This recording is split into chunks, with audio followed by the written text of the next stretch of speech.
Bismillahirrahmanirrahim. Assalamualaikum warahmatullahi wabarakatuh. Selamat pagi anak-anak semua. Apa kabar kalian hari ini? Semoga kalian semua dalam keadaan sehat walafiat dan selalu dalam lindungan Allah Subhanahu wa taala. Amin ya rabbal alamin. Baik, pagi ini Bu Emma akan memberikan materi bahasa Indonesia yaitu tema 7 subtema 2 tentang perkembangan teknologi produksi sandang. Sebelum belajar, mari kita berdoa agar diberi kemudahan untuk memahami dan bertambah pengetahuan. Berdoa dimulai. Bismillahirrahmanirrahim. Rabbi zidni ilman warzuqni fahman. Amin ya rabbal alamin. Silakan kalian buka buku paket tema 7 yang subtema 2 tentang perkembangan teknologi produksi sandang. Sini halamannya ada di sebelah halaman 58. Kalian tentu memiliki model baju kesukaan yang sering dipakai. Pakaian yang menutupi tubuh kita ini tentu merupakan hasil dari sebuah proses pembuatan yang panjang. Pernahkah kalian membayangkan seperti apa proses tersebut berlangsung? Teknologi apa yang dipakai untuk memenuhi kebutuhan sandang manusia? Ya, jadi sandang itu artinya adalah pakaian. Jadi kalau ditanya apa itu sandang, sandang itu adalah pakaian. Kalian buka buku paket di halaman 61 sampai 62. Di sana ada teks tentang Rasti memiliki pakaian seragam sekolah. Seragam sekolah Rasti berwarna putih merah. Putih untuk warna baju, merah untuk warna rok panjangnya. Rasti juga memiliki pakaian bermain. Pada saat dingin, ia sering memakai jaket. Itu adalah bacaan dari paragraf 1. Nah, nanti kalian disuruh menulis atau menggarisbawahi kalimat pertama. Nih, kalimat pertama itu sampai titik ya. Misalnya paragraf yang 1 tuh. Rasti memiliki pakaian seragam sekolah. Kalian tulis di halaman 62 yang ceritakan kembali isi paragraf dengan kata-katamu sendiri. Sampai titik aja. Titik yang pertama. Nanti paragraf kedua juga begitu, sampai titik aja. Ini paragraf kedua ini kan manusia memerlukan pakaian. Nah, cukup kalian tulis manusia memerlukan pakaian. Sampai paragraf keempat. Jika sudah selesai menggarisbawahi kalimat pertama dari paragraf, kalian silakan buka buku paket halaman 74. Di sana ada proses pembuatan pakaian. Kalian baca terlebih dahulu teksnya ya di halaman 74, baru kalian menjawab di halaman 75. Nah, bagian yang bawahnya sama seperti tadi ya. Yang ceritakan kembali isi paragraf itu, kalian tulis sampai titik yang kalimat pertamanya. Nah, cukup kalian tulis. Nah, di sini kalian baca tentang pembuatan pakaian. Yang baca ini paragraf pertama. Pakaian yang kita pakai merupakan pengolahan sumber daya alam dari hewan atau tumbuhan. Ada pakaian yang terbuat dari wool yaitu bulu domba, pakaian terbuat dari bunga kapas, dan ada juga pakaian berasal dari kepompong ulat sutra yaitu kain sutra. Kain sutra harganya sangat mahal. Kain sutra sangat halus dan lembut. Nah, itu tadi yang Boy membaca adalah bacaan dari paragraf pertama. Nanti kalau kalian mau nulis itu garis bawahi kalimat pertamanya, kalian cukup sampai titik aja. Berarti pakaian yang kita pakai merupakan pengolahan sumber daya alam dari hewan dan tumbuhan. Kalau sudah, kita lihat di buku paket halaman 77, di sana ada proses pembuatan pakaian.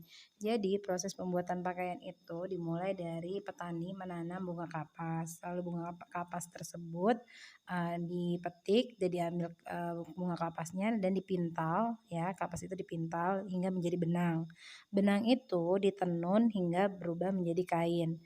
Kain yang sudah dipotong atau dibuat pola baju lalu dijahit sehingga menjadilah baju. Itulah proses pembuatan kain dan baju.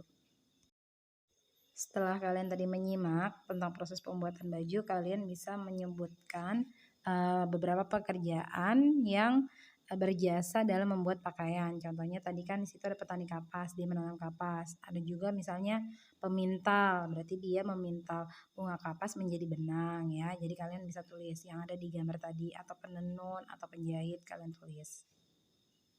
Jawab di tabel halaman 78. Nah, tabel yang bawahnya kalian bisa cari pekerjaan lain dan tugas yang dilakukannya. Contohnya misalnya guru, yaitu tugasnya mengajar. Kita masuk ke halaman 81 sampai 83. Di sana kita mengenal kain tradisional. Jadi di Indonesia itu ada banyak sekali kain-kain tradisional. Di sini Bu Emma hanya menyebutkan 5 saja ya, sesuai dengan bacaan yang di halaman 81 sampai dengan 83. Yang pertama ada batik, ada tenun ikat, songket, ulos, sasambo. Nah, batik ini sendiri terkenal, dia diproduksi di Indonesia, seluruh Indonesia ya, dan kebanyakan di Pulau Jawa. Kalau tenun ikat itu biasanya khas Flores. Nah, kemudian untuk songket sendiri ini daerah Sumatera Barat, lalu ulos dari Sumatera Utara, dan sasambo dari Nusa Tenggara Barat. Kalian baca ya. Kalian baca teksnya agar lebih mengenal tentang kain-kain tradisional yang ada di Indonesia. Lalu kalian jawab pertanyaan di halaman 83 sesuai dengan bacaan pada teks. Berikut ini adalah pertanyaan-pertanyaan tersebut dari mengenal kain tradisional. Kalau sudah kalian jawab sesuai teks, kalian bisa melengkapi tabel ya, menulis nama kain dan daerah asal. Contohnya kain tenun ikat berasal dari daerah tadi dibilangnya daerah Flores ya. Jadi kalian bisa tulis di sana daerah Flores. Oke. Lalu ada songket juga, ada batik, ada ulos dan sasambo. Kalian tulis daerah asalnya. Ya, silakan kalian buka di buku paket halaman 104 sampai 105. Ya, di sana kita bisa membaca teks di sana. Ana memiliki bibi yang bekerja di laboratorium kimia. Beliau adalah seorang peneliti bahan pewarna pada kain. Ana mengagumi bibinya jika sedang menggunakan jas laboratoriumnya. Ana berhayal dapat memakai jas laboratorium seperti bibinya. Berbeda dengan Ahmad yang lebih suka menjadi seorang petugas pemadam kebakaran. Ia berharap bisa menolong orang yang sedang membutuhkan. Wah, hebat sekali. Nah, itu tadi sebagian dari teks halaman 104 sampai 105 yaitu tentang profesi ya, pekerjaan. Jadi nanti kalian baca.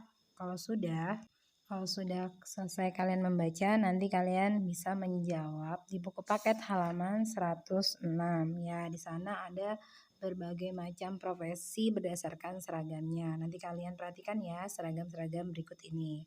Nah, silakan kalian tulis apa nama profesinya atau pekerjaannya.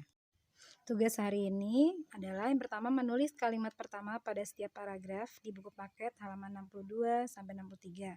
Ingat kalimat pertamanya aja ya sampai titik. Kedua, menjawab pertanyaan berdasarkan isi teks dan menulis kalimat pertama pada setiap paragraf di buku paket halaman 75. Ketiga, mengisi tabel nama pekerjaan dan tugasnya di halaman 78. Keempat, menjawab pertanyaan berdasarkan teks halaman 83 dan mengisi tabel halaman 84. Kelima, menulis nama profesi berdasarkan pakaiannya, halaman 106 sampai 107. Baik, sekian dulu materi hari ini. Terima kasih. Tunggu materi selanjutnya. Ucap hamdalah, alhamdulillahirabbil alamin. Selamat mengerjakan tugas, tetap semangat dan ingat 3M, memakai masker, menjaga jarak, dan mencuci tangan. Bu Ema doakan semoga kalian semua dalam keadaan sehat di rumah. Wassalamualaikum warahmatullahi wabarakatuh.